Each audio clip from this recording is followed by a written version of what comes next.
Hi, it's Tony Robbins. Happy New Year. Listen, how's your new year coming out so far? I know it's early. It's January 15th, and I thought I'd send you out this little video message because you know what that day means, don't you? January 15th is the cutoff. Statistics show that 95% of the people that actually made a New Year's resolution have already broken it by today. And that's if you even made a resolution. Now, if you're the exception to that, I'm thrilled for you, and I support you, and I say keep rocking it. But if you've missed, maybe I could drop you a quick little message or two here that can help you not only recover, but get way beyond just making some New Year's resolution and make some real lasting change in your life. I mean, think about it. Most people don't even make a resolution anymore. Why? Because they've made them from years and years and years, and they know they're not going to follow through. So after a while, who wants to disappoint yourself? Who wants to be upset with yourself? Why even bother to set a new standard for this year? You know it's going to be the same as last year. If you're the kind of person watching this right now and you've actually opened this email and you haven't shut me off already, then obviously that's not you. So the question is, what is it that makes us even want to make a resolution? I mean, it's an interesting question. Why is it at the beginning of the year we have this tradition? But it goes beyond tradition. It's something inside of us that makes us want to make things better. And I think part of it is the calendar gives us this idea that we can have a fresh start, that we can start from fresh and have this great victory. And it's really, the calendar itself is quite arbitrary. It's wonderful to use it, but if you didn't use it effectively, let's use the calendar to serve you today. Let's just see, what does it really take to make this thing happen? Because there's no denying that inside of you, the only thing that's going to make you happy in the year ahead and the decades ahead is going to be having you have an experience where on a regular basis, you feel like your life is making progress. If there's one thing I teach, and I want to remind you of it, it's really simple. Getting things is not going to make you happy. That's good news in a tough economy. It's a good reminder. It doesn't matter what you get. Doesn't matter whether it be money or opportunity. All those things might excite you for the moment. Even a relationship, as magnificent it may be, might be exciting for a while. But if you don't keep growing, that relationship isn't going to stay exciting. So the secret to real happiness is progress. Progress equals happiness. And if we can make progress on a regular basis, we feel alive. And that's why at the beginning of the year, we get this thing like, okay, I can have this fresh start. I could really do what my soul desires. I could expand. I could grow. I could improve. I could change. Or maybe better than change, I could progress. See, think about that. Progress is an aliveness to it, doesn't it? You don't have to work at changing. People say all the time now, well, I'm working on changing. Don't worry about it. You don't have to work on changing. Change is automatic. Your body's going to change whether you want it or not as the years go by. And no matter how hard you work, there's going to be some changes going on there. The economy is going to change no matter what you want it to do. The weather is going to change. Relationships are going to change. Everything in life is always changing. We don't have to work on change. Change is automatic, but progress is not. So if you want to make real progress, then you really got to look at your life in a different way. You got to say, I got to take control of this process and not just hope it's going to work out like people do who make a resolution. Because really, isn't that what they're really doing at the beginning of the year? They're saying, well, here's my resolutions for the year, and they really basically tell you their wishes. It's their wish list. It's what they hope it all comes together. And then they call it a resolution, but they don't know what a resolution is. When you resolve something, to have a resolution is to resolve it. When you've resolved, this is how it's going to be. That's when you cut off any possibility except the thing you've committed to. It's like the old adage, if you want to take the island, you burn the boats. Because when you burn those boats, there's no going back. You're going to find a way to make things work. And most people, they're stating what they hope will come together. And if it doesn't happen, then they're disappointed, but they're not too disappointed because they're not too vested. What does it take to successfully create a lasting change in your life? To not only have a New Year's resolution you follow through on, but really have a lasting change? Well, the first step for lasting change is very much like making a New Year's resolution. Fundamentally, it's the same. The first step is you got to have a vision for what it is you really, truly want. Not what you think you want or what you should have. I mean, what are most people's New Year's resolutions? I'm going to stop eating sugar. I'm going to stop smoking. I'm going to lose 10 pounds. The problem with that is it's not very inspiring for most people. It's not telling you what you're going to get. It's only what you're not going to do. And it's kind of hard to have you move forward with that. A vision is about what you're here to create. A vision that really works is one that excites you. If you say, well, my resolution, my goal, my outcome for this month, this week, this year is to lose X number of pounds, that's okay, but it's not very compelling. It has to be a compelling vision. It's got to have something that has the power to pull you, not something you have to push yourself to do. Those are two different kinds of motivation. Push requires willpower, and willpower never lasts. What will last is pull. Having something so exciting, so attractive, something you desire so much that you have a hard time going to sleep at night and you get so up early in the morning to rock it and take it to the next level. That's what you're looking to create. And that isn't easy to get. But one of the reasons we do seminars and events and we say, why do that? Why not just read a book or something? Is because when you get in an environment where you're with people that are being put in a peak state, like when you're going to a sporting event, if you watch a sporting event at home, it might have a certain level of excitement. But when you're in a stadium with 50,000 people, suddenly it has a whole different level of intensity. And we feel that. And the bottom line of our follow-through comes down to our emotional intensity. In a different state of mind, you're going to come up with a much better and a more exciting vision than if you're sitting on the couch going, okay, what are my new resolutions for this year? And you're doing it the morning after the new year has started and you're a little inebriated and the football game's on in the background. Probably not going to have the power of focus there. Probably not going to have the power of the energy to create something that's going to pull you for this year. And you got to do that. So it's got to be a vision that's compelling. Something that it's going to be a gift to make sure that it happens. And also, along with that compelling vision, you got to have strong enough reasons that you're going to follow through when the going gets tough. That's one of the biggest things missing for most people. They say, this is what I want to do. It's not very exciting. It's not very compelling. But most importantly, they don't have strong enough reasons to push themselves through what's going to be necessary to get that dream, to get that goal when the inevitable challenges come up. When you're starving, hungry, and you're trying to go on a diet, right? When you got no time and you're stressed out and you haven't worked out still, and that's what you're supposed to do. When the economy gets tight and what you thought you're going to do doesn't work, and so you give up on the goal instead of finding another way to get there. You don't let the fear take you over if you've got strong enough reasons. Those reasons can be positive, or those reasons can also be negative. They can be, if I don't do this, this is what's going to cost me. And if I do this, this is what I'm going to gain in my life. Reasons come first, answers come second. If you get a compelling vision and you got strong enough reasons that will push you through the tough times, you're going to do things other people don't do. Instead of collapsing, even if you get off target, you won't go, I blew it. You'll get right back on target, make the change, make things happen. And I know you've done this in many areas of your life. Just think about it again. I'm not teaching you something really new here today. I just want to remind you of what your soul knows. You got to change, you got to improve, and you got to go through a simple process fundamentally to make that progress. First step, vision that's compelling. Second step, make sure that there's strong enough reasons to follow through. Third step, you got to review it and feel it every day. I mean, anything. Have you ever had this happen in your life? Has there been anything in your life that you've ever wanted so badly? You were so desirous of it. You had such a hunger for it that you couldn't stop thinking about it. Could have been a career move, could have been when you were a kid, a car, it could have been a relationship, it could have been anything, but you were obsessed. You wanted to make this happen. You wanted to attract this to your life. You just wanted something. And you didn't even know how to get it. But it was so compelling to you. You kept thinking about it every day, envisioning it, imagining it, feeling it. And then stuff happened. And suddenly you started to attract people or situations to your life, and it just came together. Like, you didn't even have a total plan. It was just that it was so a part of your focus with so much intensity and emotion so often that it sensitized you to notice anything that could get you there. There's a part of your brain called the reticular activating system. For short, we call it the RAS. That part of your brain determines what you notice in the world. And it's really important because when you set a goal, when you get really clear on a vision and there's strong enough reasons and you review it enough and it becomes a part of you, that part of your brain says, anything that relates to this, I need to notice. It's like, did you ever buy a certain kind of car or maybe a certain outfit and suddenly you see that car everywhere or those outfits everywhere? Well, you know, the cars were always around, but why do you see it now? Because your RAS knows this is important. This is part of my world now. Similarly, when you really get clear and it's compelling and you're reviewing it every day, you've got strong reasons, you're reviewing it every day and you're feeling it, the brain becomes incredibly acute at noticing anything to get you to move forward. And so that's the power of this. So, you know, what do people do with a New Year's resolution? They come up with something they kind of want. It's not a compelling vision. They don't really have strong enough reasons, and they never review it again until they notice that they broke what they said they really want to have make happen, because they didn't really resolve. If you resolve, you got the vision, it's compelling, you review it daily, and you feel it, you envision it, and you experience it. Simple as it sounds. Now, ultimately, what is this really about? Ultimately, if you're going to have lasting change in anything, you're really talking about just raising your standards.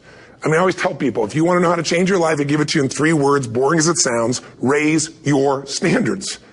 And what does that mean? corny as it sounds. Raise your standards. Oh, thank you for the breakthrough thought, Tony. I'm glad I wasted my time watching this little email with you. But think about it. Lasting change is different than a goal. You don't always get your goals, but you always get your standards. Maybe it'll help you is to think about it this way. I try to explain standards to people with a different set of words. Think of it as everybody in life gets their musts. They don't get their shoulds. Like, think about it. Most people have a list of shoulds, don't they? Don't you have a list of the shoulds, things you should do, you should follow through on? I should lose some weight, I should work out more, I should make more calls, I should respond more rapidly to my email, whatever, you know? I should get into the office earlier, I should be, more confident, whatever your should list is. People love to have their should list be met, but it's kind of like New Year's resolutions. If it does, it's really exciting, but if it doesn't, which is most of the time, it's a little disappointing, but you kind of know it's not going to happen. But when you decide something is a must for you, an absolute must, when you cut off any possible, you say, I'm going to find the way or I'm going to make the way. Human beings, when they resolve things, when they make a real resolution inside themselves, which is they raise the standard and they make it a must, they find the way. Think about it in your own life. Haven't you had some area of your life where you raise your standard and your life has never been the same? Maybe at one time in your life you smoked cigarettes, or you did something and you did it for years and you kept trying to change it and kept telling yourself I should. And then one day something happened. Something just clicked you over. Something took you over that kind of tipping point. And inside yourself you said no more. And it was a very, very different experience, wasn't it? Something inside of you shifted. And what was a should became a must, and you've never gone back. Is there an area like that in your life you can think of? Again, did you ever smoke cigarettes? Did you ever eat a certain way, drink a certain form of alcohol, and then finally say no more, and you just don't go back? And notice this, it doesn't really take any willpower anymore. Because somewhere when we make this click, when we make something a must, we attach ourselves to it. It becomes part of our identity. And one thing I've learned in the last, 33 years of working with people from now over 100 countries, 4 million people, is human beings absolutely follow through on who they believe they are. If you said to me, well, I'm really going to work hard to stop smoking, but, I've been a smoker my whole life, and I am a smoker. I know your days are numbered. You're going to be back smoking cigarettes again, because we all act consistent with who we believe we are. I tell people the strongest force in the whole human personality is this need to stay consistent with how we define ourselves. If you define yourself as somebody who is really conservative, you're not going to be crazy and act nuts unless you're really drunk or something, and then you can say it's the alcohol, when it's really just you finally getting permission to be yourself. The alcohol is your excuse. If you're a really crazy person, you act crazy, outrageous, playful. You don't act conservative because that's not who you are. Very often people say, well, I can't do that. I'm not that kind of person. And I always say to people, really, when did you define yourself?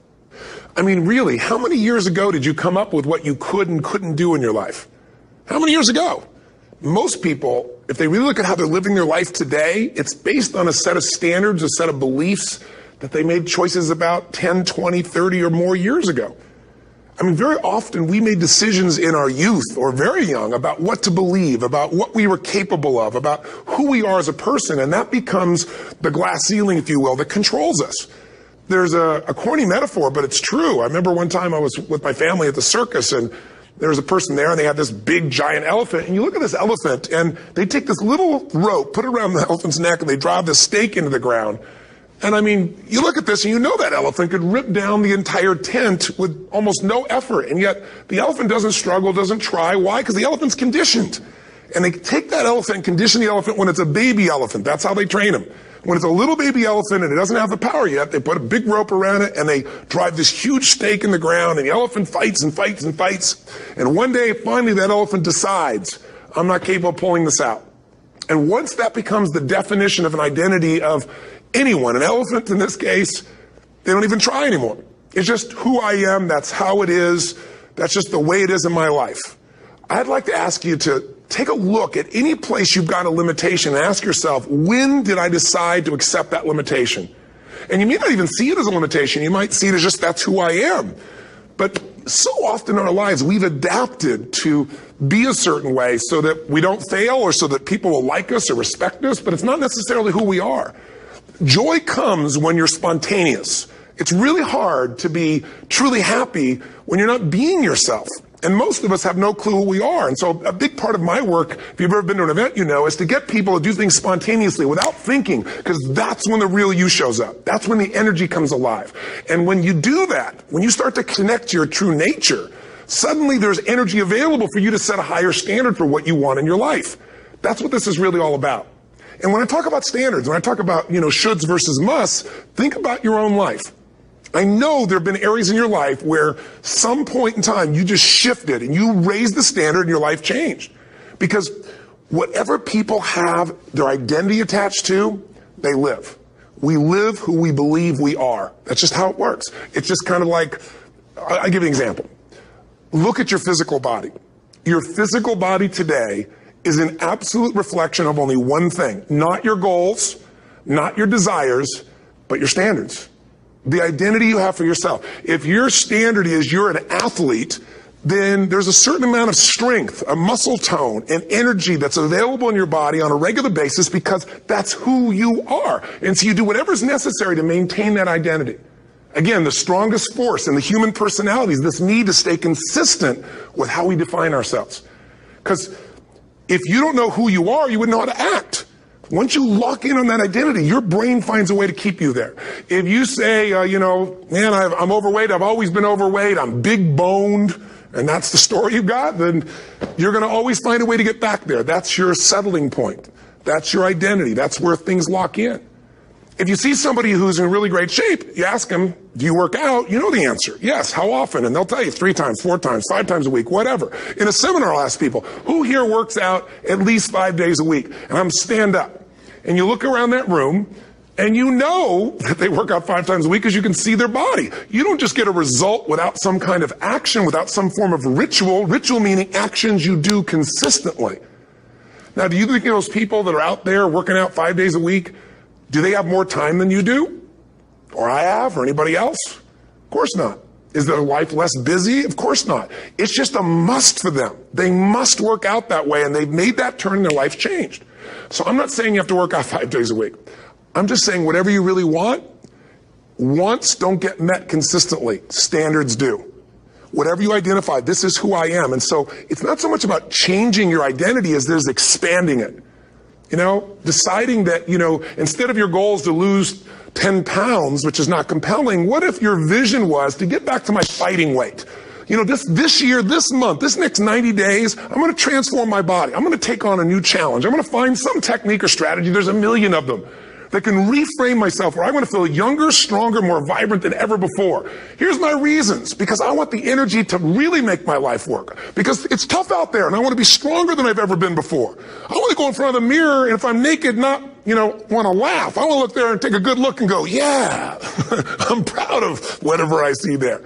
Whatever it takes, something's going to make you laugh, smile, something's going to tease yourself, but something's going to move you to another level. If you identify yourself in a new way and you own that every day, and that becomes the standard of how you live, you'll find the way to make that standard real.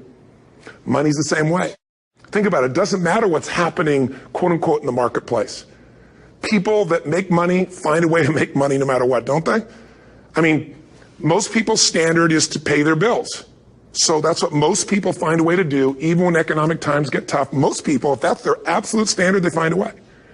Some people's standard is pay their bills most of the time. And so most of the time they do. Some people's standard is not just to pay their bills, but to take care of their family and maybe even some of their friends. And they find a way.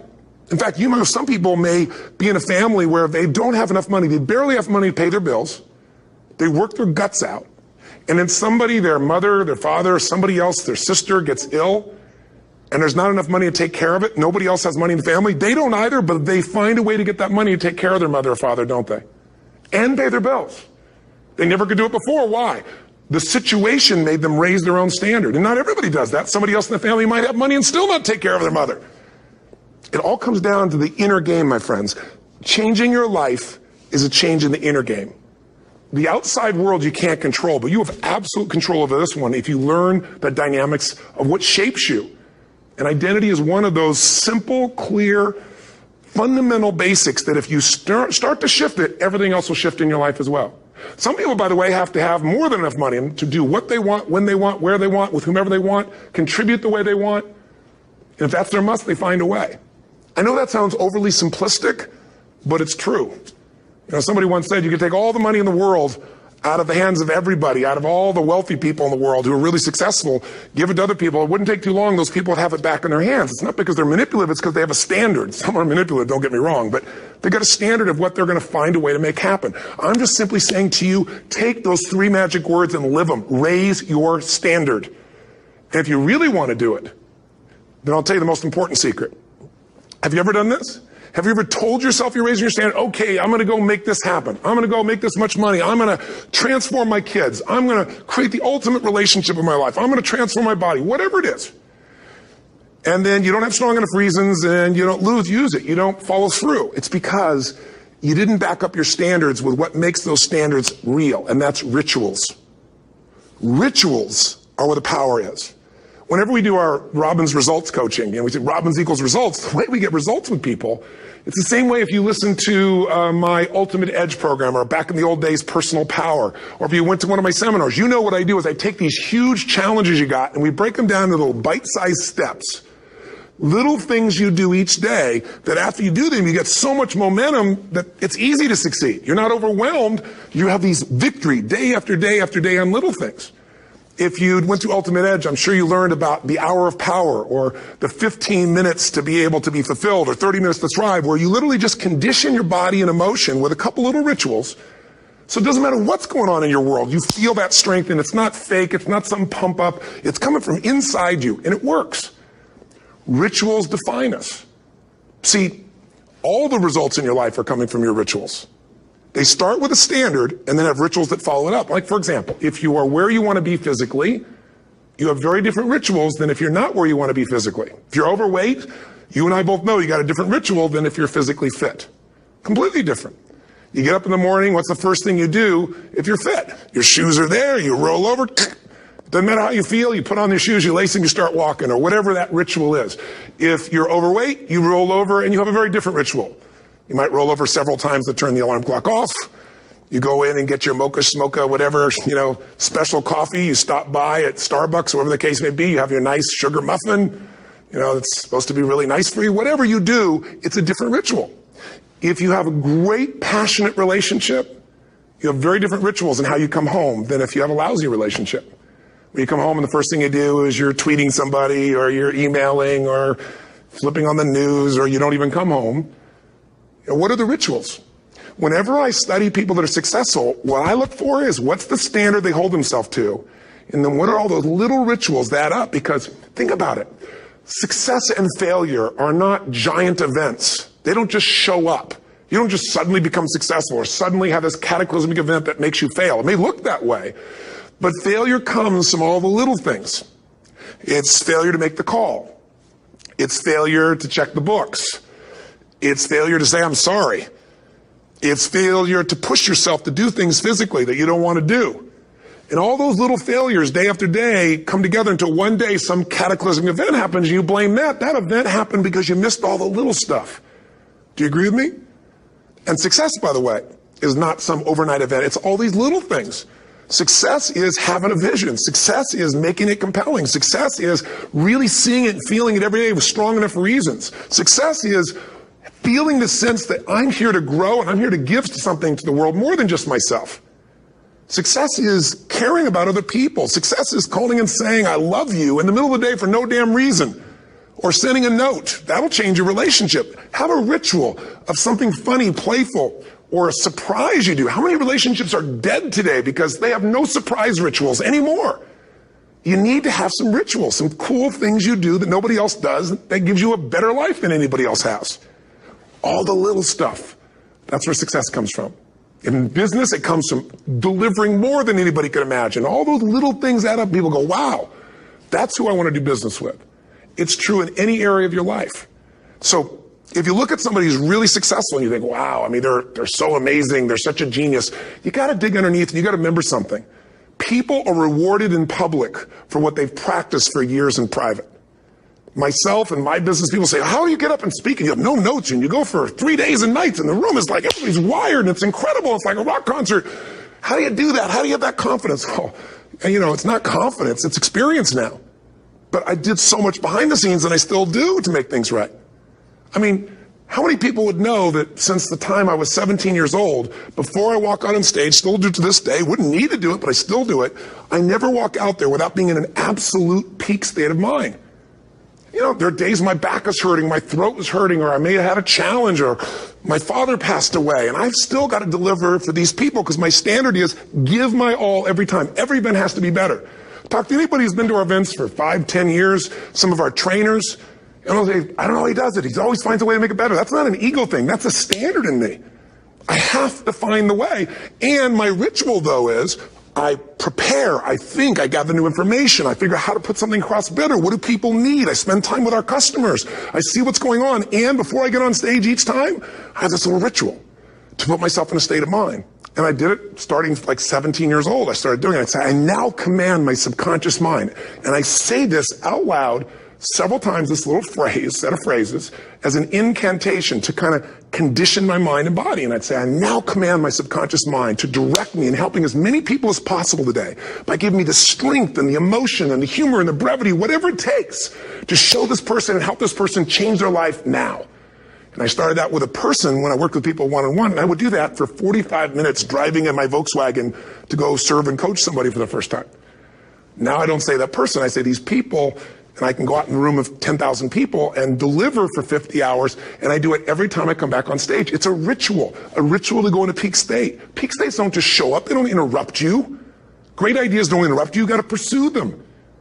I talked to Michael Jordan, I'll never forget, at the peak of his career, and got to watch his final game, saw him backstage and spent some time with him, and it was a pretty exciting time. He was the greatest basketball player I think that ever lived and has ever lived.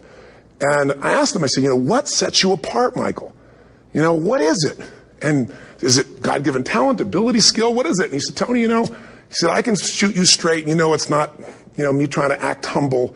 He goes, I have a lot of talent, a lot of God-given talent, a lot of skill. I've worked really hard. But he said, really, it's my standards. He said, every day I demand more from myself than anybody else could humanly expect. I'm not competing with somebody else. I'm competing with what I'm capable of. Magic formula. Because most of us lower our standards. Why? Because who you spend time with, my friends, is who you become. One of the biggest reasons I started going to seminars when I was like 17 is I had nobody around me as a great role model. I could read about somebody, but being around people, being in that environment was very different. Finding a way to go to work with someone who lived that standard of life was very different. You get around people with low standards and you compete with it.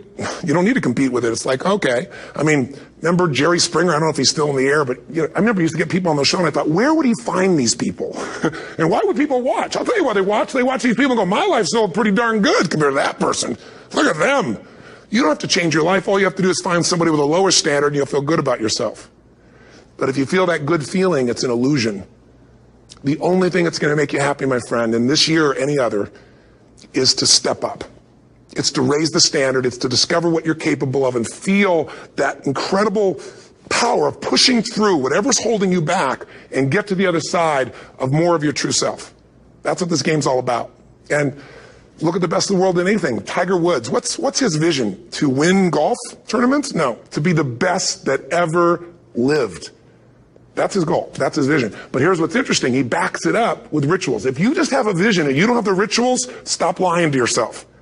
His rituals are, he started doing things nobody did before. He went and started lifting weights. Golfers lifting weights?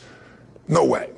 He went out and he changed his swing when he was the best in the world because he realized in order to be the best that ever lived, he's going to have to change his swing. If you know anything about golf, you don't change your swing when you're the best. And he went and retrained himself because he has different rituals than other golfers. Now many people are modeling his rituals to get better. It's amazing. You look at somebody like Michael Phelps, the 2008 swimmer, won 7, only 2 people, I think, in history, if I remember correctly, that have gotten 7 gold medals in one session. And here's a guy, he's got number 6 under his belt, and he's exhausted, and he's going in for that final swim. I'm sure you remember. And how does the guy win? By 1/100th of a second. Do you think that was some massive skill that got him over the top? Or was it a standard that says, this is who I am. I am the champion. And no one is taking this from me. And somehow in those final milliseconds, 100th of a second, he pushed himself just beyond his competitor. But you know about Michael Phelps? What allowed him to be able to push beyond that moment is his rituals. Go study the guy. Most people who swim have these unbelievable workouts. He does 2 and 3 of those workout sessions a day. All the other swimmers in the beginning thought he was insane. You're going to overtrain. You can't do that. It's not physically possible. But he had a standard and the rituals to back it up. So here's my final message to you, because I've gotten carried away. I thought I was going to send you like a 5-minute message, but as you can see, there's no script here. It's just me going a little crazy with you. But I want to really see you get what you want this year. Don't let this year be like last. And if last year was great, still don't let it be that way. Raise the standard. If your life is perfect and extraordinary, you darn well know you're not going to be happy unless you keep making it better. That's what makes us feel alive. It's not what we get that makes us happy. It's who we become and what we're able to give because we become more. That sense of contribution is what creates the deepest meaning. So here's my assignment for you if you want one. If you want to go from conversation to some action, here's a simple thing to do. What's an area of your life right now that you really want to improve? What's an area that's important to improve? If your body's great, how about your career? If career's great, how about your relationships? Intimate one especially, or your kids, or your relationship with your creator, your spiritual side of your life. Or is it your finances? Figure an area that really matters. Decide on that area. Number 1, write down what your life is like in that area right now as specifically as possible. So you might say, well, I'm 13.5 pounds overweight, whatever the weight is, whatever the situation is, or my body fat's like this, or I wake up exhausted in the morning, and you write the truth of where you are right now. So you're real clear.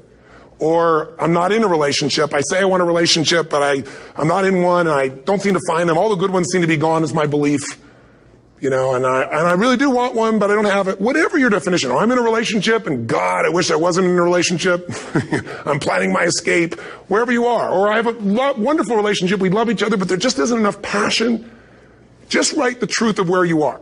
The area you want to change, but write how it is. And then the second step is, this is where you got to be really honest with yourself. What are the rituals that have put me there? Because whatever results you're getting, even if you don't like the results, there's some rituals that are keeping you in that place.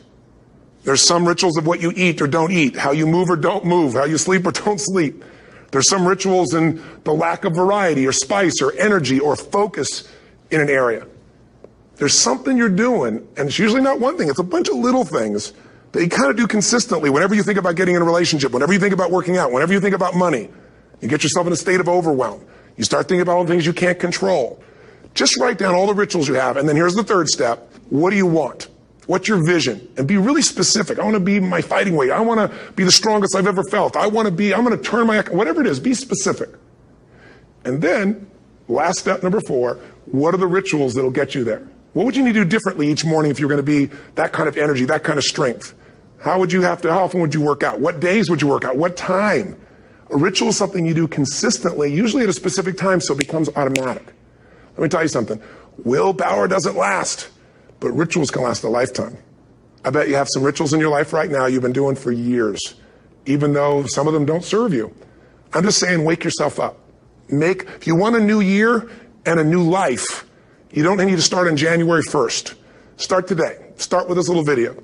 And just begin to see what happens and see how easy it is to just do a few little rituals. Don't do them all. Just do 2 or 3 new things. And you know what happens? You'll get momentum. Because once you discipline yourself in one area of your life, you feel yourself doing it in other areas as well. And I always say something that my original teacher taught me. I always remind people, there's always 2 pains in life.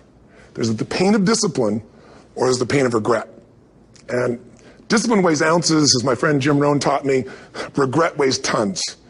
You don't want to have regret. So right now, what do you want to change? What's it really like? What are the rituals that got you there? That'll take a little homework. If you're not sure, ask the people around you. They'll tell you what your rituals are.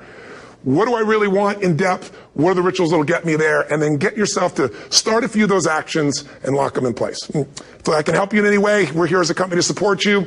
Come have an event with us. Come to Unleash the Power Within or Mastery University, or get a coach. You can get a free coaching session if you call our company and click on something on this. We'll probably have something on it, or get a product. Or don't do anything with us, but do something with somebody, starting with you. If you make the changes in yourself, you're going to be proud this year, and no amount of money or accolades from other people can mirror the feeling of being proud of knowing you've taken back control of your life, or you've taken a great life to another level. Because once you do that, you have something you can give other people, whether it be your kids or your friends or your family. And ultimately, that's what life's about. So thanks for listening. I don't know how long I went here, but I hope this has been helpful for you. I just thought it's a new year, and I want people to be able to truly create a new life And until I see you again, hopefully soon, or gets a chance to meet you, live strong and live with passion. And of course, God bless to you. Happy New Year.